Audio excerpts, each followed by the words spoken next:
সন্ধেবেলায় সব কিছু সাজিয়ে নিয়ে একদম বসে পড়েছি। দেখো আজকে না দহি পুরি হবে, আর এটাই হচ্ছে আমাদের ডিনার।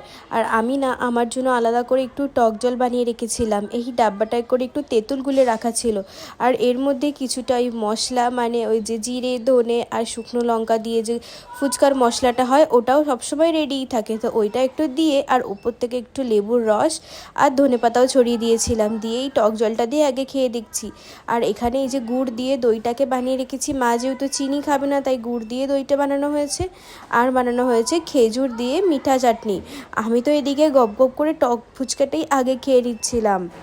আর আজকে অল্প করে বানিয়েছি বলে বোধহয় টক জলটা এত দারুণ খেতে হয়েছে না, আমি তো শুধু শুধু একটু জল খেয়ে নিচ্ছি, এত ভালো লাগছে। আর ততক্ষণে মা এদিকে দেখো দই পুরির প্লেটটা বানিয়ে দিয়েছে।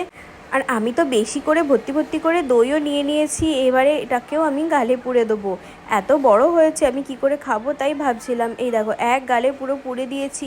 আর এত সুন্দর খেতে হয়েছে, পেঁয়াজ কুচি, টমেটো কুচি, ঝুরি ভাজা দিয়ে আর ভর্তি করে দই আর মিঠা চাটনি দিয়ে খেতে কিন্তু বেশ দারুণ লাগছে। হ্যাঁ, সাথে কিন্তু অল্প করে আবার একটু ধনিয়া চাটনিও ছিল।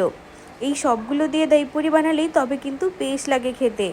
এটা খাচ্ছি ঠিকই, তবে আমার মনটা যেন সেই টক ফুচকা দিয়েই পড়ে আছে।